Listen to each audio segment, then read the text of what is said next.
Hello future medicos and achievers.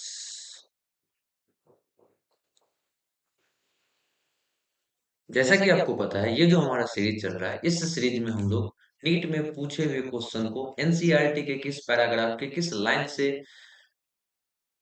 Relate करना है, इसको हम आपके सामने रख रहे हैं। आप सभी बच्चे, आप सभी मेरे भाई, आप सभी मेरे बहन, आप सभी मेरे दोस्त, साथी, आपको जो मानना है भाई, अपने इस सामने जो चेहरा है, इसको जो मानना है भाई, आपको बस एक काम करना है। क्या काम है? तो आप बस इस क्वेश्चन को देखो। इस क्वेश्चन में जिस भी ईयर में पूछा हुआ नीट का क्वेश्चन है ना, अगर वो एनसीईआरटी के किसी पैराग्राफ से, किसी लाइन से रिलेशन रखता है, तो मैं आपको ये काम एकदम स्मूथली बताने वाला हूँ, एकदम भाई इजी वे में बताने वाला हूँ, ताकि आपको कोई दिक्कत ना हो।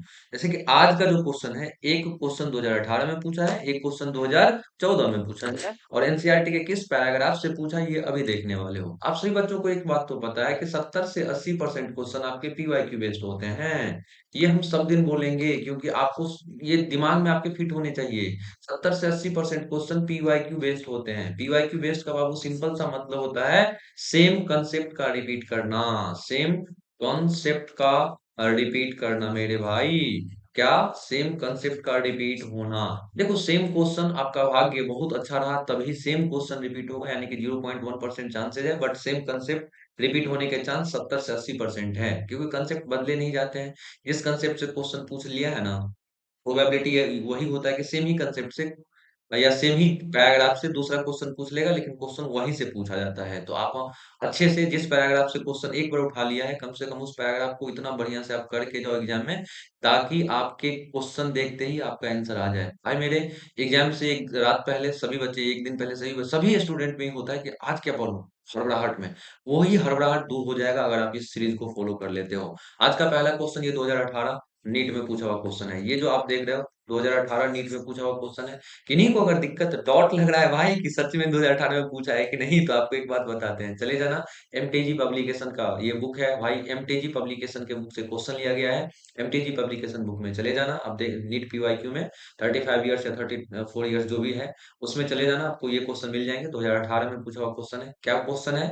Which one is wrongly match, यानी कि चार ऑप्शन है ना आपके पास, इन चारों ऑप्शन में से कौन सा ऐसा है ऑप्शन जो रॉन्गली यानी कि गलत मैचिंग किया हुआ है। और हम सबसे पहला ऑप्शन देखते हैं, अनफ्लैजिलेटेड गैमिट। अनफ्लैजिलेटेड गैमिट किस में होगा? पॉलीसिफोनिया में, अनफ्लैजिलेटेड गैमिट। अब इसको हम इसका आंसर ढूंढते हैं, देखो अच्छे से। आपको रॉन्गली मैच आंसर ढूंढना है ना? क्या रॉन्गली? देखो आप इसको देखने से पहले आपको एक बात बताते हैं, रोडोफाइसी पॉलीसिफोनिया जो है ना, पॉलीसिफोनिया वो रेड एल्गी मेंबर के रेड एल्गी में आते हैं। पॉलीसिफोनिया, यार जल्दी लिखा जाओ। पॉलीसिफोनिया जो है ना, वो रोडोफाइसी के मेंबर होते हैं, यानी कि रोडोफाइसी यानी कि रेड एल्गी कौन होते हैं? रेड एल्गी होते हैं। और आप ही बताओ, रेड एल्गी के केस में फ्लैजिला जो है ना, flagellar number and position of interaction हम ये देख रहे हैं, यानी कि फ्लैजिला का नंबर देख रहे हैं और उसका क्या इंटरेक्शन पोजीशन क्या है वो देखना है। तो आपको क्लियरली पता चल रहा है कि ये ऑब्सेंट होता है। रोडोफैसी में फ्लैजिला ही ऑब्सेंट होता है, रोडोफैसी में फ्लैजिला ऑब्सेंट होता है। ये बात आपको पता चला। और कहाँ से पता चला ये बात? देखो भाई, आप सभी बच्चे देखो तो कहाँ से पता चल रहा है आपको? तो ये पता चल रहा है टेबल 3.1 से। तो ये बात तो पता चला कि फ्लैजिला क्या होता है? ऑब्सेंट होता है। अब अगला अगला बात क्या है? ब्लैक बाइफ्लैजिलेट जूस्पोर, तो brown algae, biflagellate zoospore brown algae के बारे में बोल रहा है। अब इसको चेक कर लेते हैं। तो आप जब फियोफाइसी पढ़ोगे, किसको? फियोफाइसी वाले पैराग्राफ को पढ़ोगे, तो आपको एक लाइन यहाँ पे दिखेगा, अच्छे से देखिए। फियोफाइसी, फियोफाइसी का मतलब ही होता है ब्राउन एल्गी, लिखा हुआ भी एनसीईआरटी के सेकंड लाइन में दिखा देते हैं। फियोफाइसी का मतलब ब्राउन एल्गी होता है। देखो ना यार, मेंबर्स ऑफ फियोफाइसी और ब्राउन एल्गी, यानी कि जिसको आप फियोफैसी बोलते हो उसी को यहाँ पे क्या ब्राउन एल्गी भी बोला गया। फियोफैसी मतलब ब्राउन एल्गी। तो ब्राउन एल्गी के केस में यहाँ बात किया गया है कि asexual reproduction in must brown algae is by flagellate zoospore. देखो अच्छे से क्लियर लिखा है। क्या लिखा है? कि एसेक्सुअल रिप्रोडक्शन जो ज्यादातर ब्राउन एल्गी में होगा वो किसके द्वारा होगा? बाय फ्लैजलेट जूस्पोर के द्वारा होगा। और बाय फ्लैजलेट जूस्पोर के बारे में कुछ अच्छी अच्छी बातें दिया गया है कि बाय फ्लैजलेट जूस्पोर जो है ना, पीयर शेप के होते हैं। कैसा शेप होता है? पीयर शेप होता है। उसके पास दो अनइक्वल, याद रखिएगा, इक्वल नहीं है, अनइक्वल है, लेटरली अटैच फ्लैजिला होते हैं। फ्लैजला है यानी कि ये मोटाइल होगा, फ्लैजला है यानी कि ये मोटाइल होगा। नोट्स क्या बनाइएगा ये लिख देते हैं। देखो यार ब्राउन एल्गी के केस में हम पढ़ रहे हैं एसेक्सुअल रिप्रोडक्शन, तो ऐसे बना लेना asexual reproduction in brown algae, ऐसे नोट्स बना लेना asexual reproduction in brown algae. Asexual reproduction in brown algae किसके द्वारा होता है बाय भाई, तो बाय फ्लैज बाइफ्लैजिलेट जूस्पोर के द्वारा होता है, ये आप याद रख लेंगे। एसेक्सुअल रिप्रोडक्शन जो ब्राउन एल्गी में होगा बाइफ्लैजिलेट जूस्पोर के द्वारा होगा, किसके द्वारा, बाइफ्लैजिलेट जूस्पोर। भाई मेरे बाई का मतलब दो होता है, फ्लैजिलेट का मतलब दो फ्लैजला, बाइफ्लैजिलेट का मतलब हुआ दो फ्लैजला। यहाँ लिख भी देते हैं बाइफ्लैजिलेट का मतलब ताकि समझ में आए। बाइफ्लैजिलेट का मतलब इसका मतलब दो फ्लैजला, इसका मतलब दो फ्लैजला। बाइफ्लैजिलेट का मतलब हुआ कि इसका मतलब दो फ्लैजला हुआ, कितना, दो फ्लैजिला हुआ। फ्लैजिला है इसलिए ये मोटाइल होगा, इसलिए ये मोटाइल होगा। कैसा होगा, मोटाइल यानी कि घूमने फिरने लायक होगा। अब कुछ अच्छी बातें और देख लेते हैं जो यहाँ पे जानना चाहिए मुझे। क्या है, यहाँ बोला गया है कि अनइक्वल लेटरल अटैच फ्लैजिला होता है और पियर शेप होते हैं। तो जो देखो यार जो जू स्पोर होते हैं ना, जो जू स्पोर के बारे में याद रखिएगा। जू स्पोर के बारे में याद रखिएगा कि पियर शेप के होते हैं। जू स्पोर किस कैसा होता है, पीयर शेप का होता है। कैसा होता है, पीयर शेप। प्लीज याद रख लीजिएगा। ये हो सकता है आपसे क्वेश्चन पूछ ले, हो सकता है 2026 में क्वेश्चन आ जाए कि ब्राउन एल्गी में जो एसेक्सुअल रिप्रोडक्शन होता है किसके द्वारा होता है। जवाब देंगे आप बाइफ्लैजिलेट जूस्पोर के द्वारा। अगला क्वेश्चन पूछा जा सकता है कि बाइफ्लैजिलेट जूस्पोर का शेप कैसा होता है, तो पीयर शेप का होता है।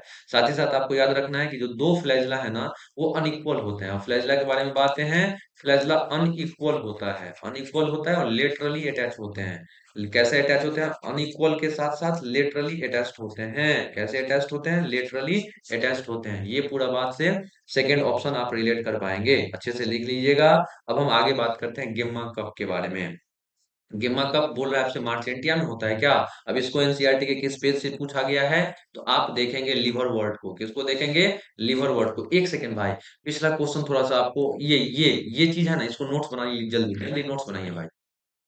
थोड़ा सा हम कम टाइम दे देते हैं, हो सकता है दिक्कत भी हो जाए, तो थोड़ा सा आप इसको देख लीजिए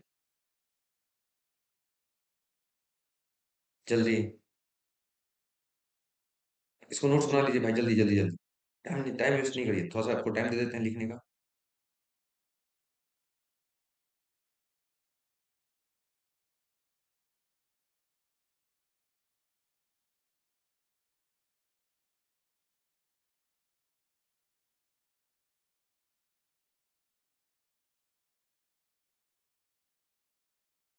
लिए क्या, जल्दी बताओ भाई। अब सभी फ्यूचर मेडिकोज से पूछना चाहता हूँ, क्या ये लिख लिए क्या।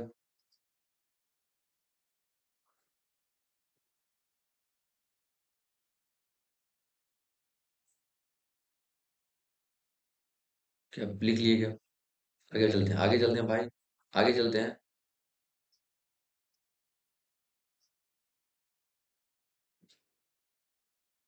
आगे चलते हैं भाई, आगे चलते हैं। देखो, आप मार्चेंटिया को भी पढ़, मार्चेंटिया के बारे में आपको दिखाना था ना, लिवर वर्ट के पास चलते हैं। लिवर वर्ट में आप जब देखोगे, लिवर वर्ट को जब आप देखोगे तो लिवर वर्ट में आपके सामने क्या है, एक बात देखोगे। लिवर वर्ट का एग्जाम्पल क्या है, मार्चेंटिया। यानी कि लिवर वर्ट में हम किसके बारे में पढ़ेंगे, इसमें हम ऐसे लिख देते हैं, इसमें हम मार्चेंटिया को ध्यान रख के पढ़ेंगे। इसमें हम मार्चेंटिया, भाई प्रोनाउंसिएशन कुछ भी हो सकता है, हम इसको मार्चेंटिया पढ़ते आए हैं। इसको हम मार्चेंटिया, इसको हम मार्चेंटिया को नजर में रखते हुए पढ़ेंगे,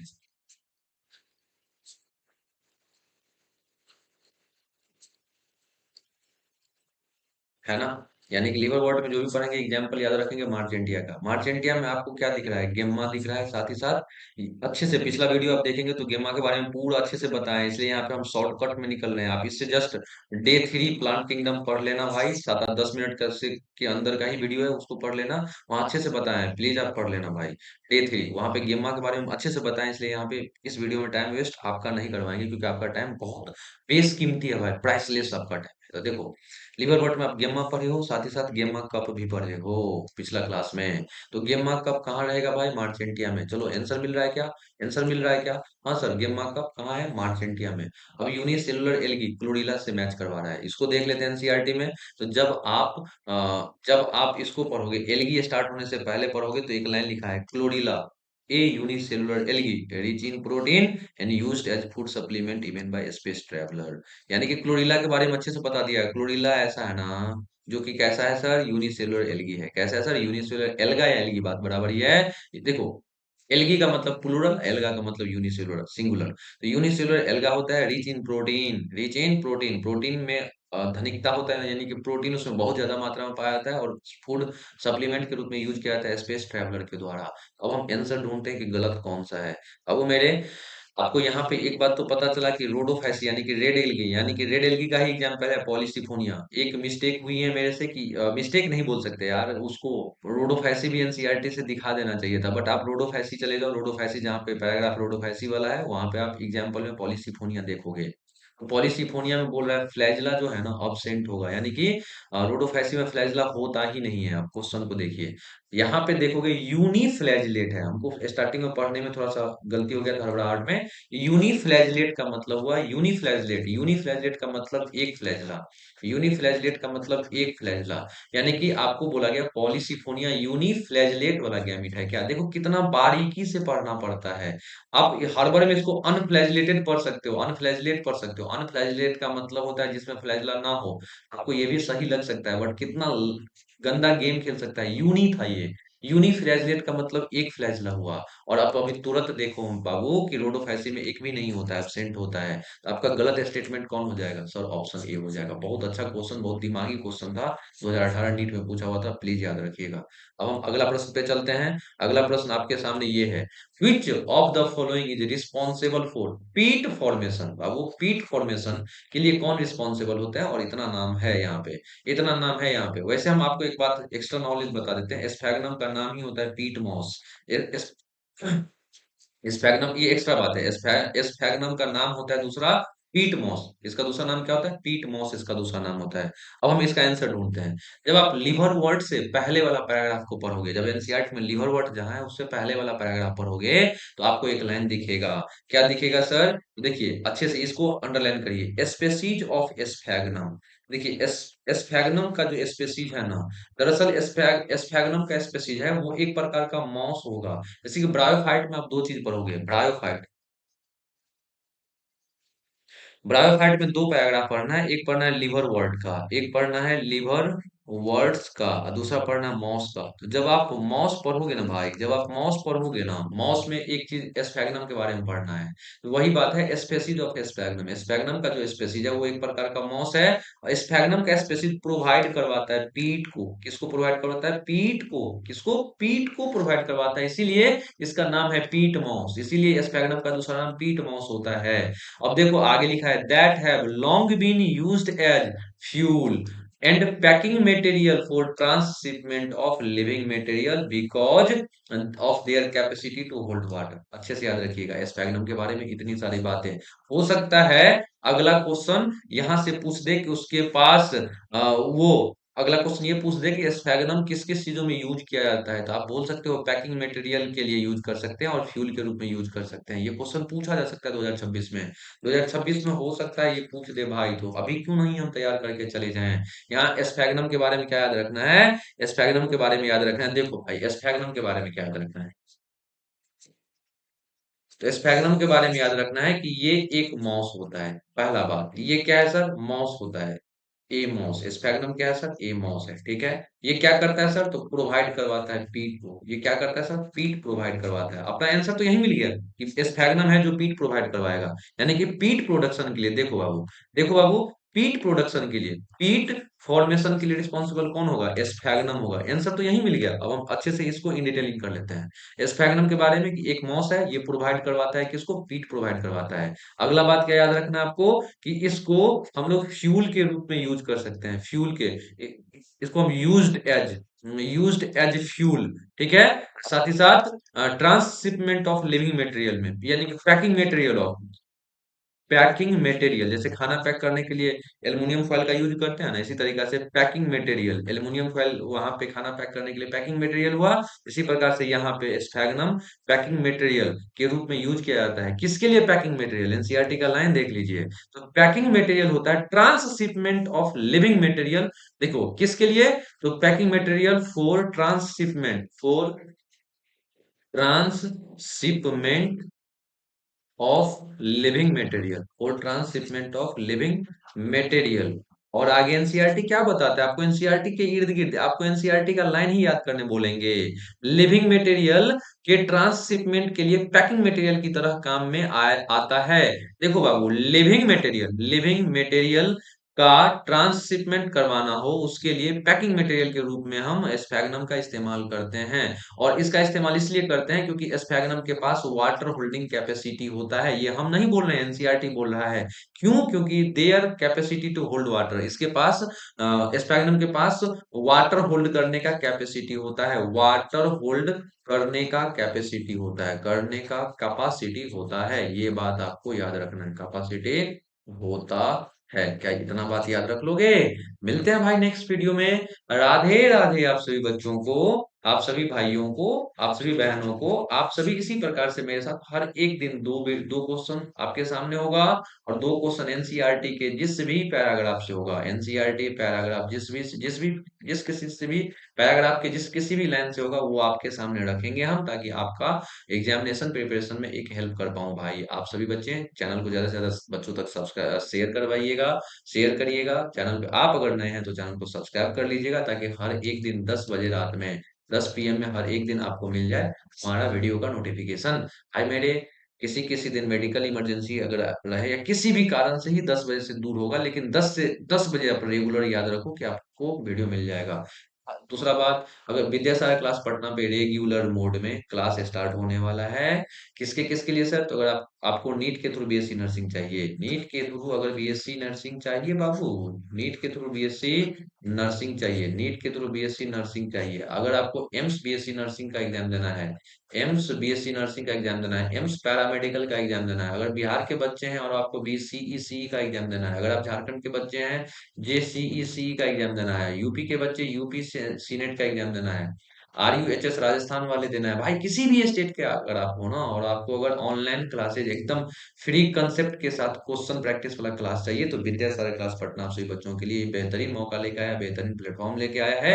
आप सभी बच्चे हमारे चैनल से जुड़े और अपने तैयारी में भाई कंसेप्ट अच्छा करने के लिए, क्वेश्चन प्रैक्टिस करने के लिए आप विद्यासागर क्लास पटना से जुड़े। चैनल को सब्सक्राइब करिए भाई। चैनल पे चले जाना, वहाँ पे व्हाट्सएप और टेलीग्राम का लिंक है। अभी जो लेक्चर पढ़े हो इसका भी पीडीएफ आपको वहाँ मिल जाएगा, तो आप जरूर एक बार चैनल को विजिट कर लीजिएगा। व्हाट्सएप और टेलीग्राम लिंक को अभी तुरंत वहाँ पे इसका पीडीएफ मिल जाएगा। मिलते हैं भाई, राधे राधे। आप सभी अपनी पढ़ाई जारी रखिए, ईमानदारी से जारी रखिएगा। ठंड बहुत बढ़ रही है, तो तबीयत का ध्यान रखना भाई, तबीयत अच्छा रहेगा तभी हम पढ़ाई कर पाएंगे। हेल्थ इज वेल्थ, ठीक है भाई। अब हम मिलते हैं नेक्स्ट दिन, तब तक राधे राधे। राधे राधे भाई।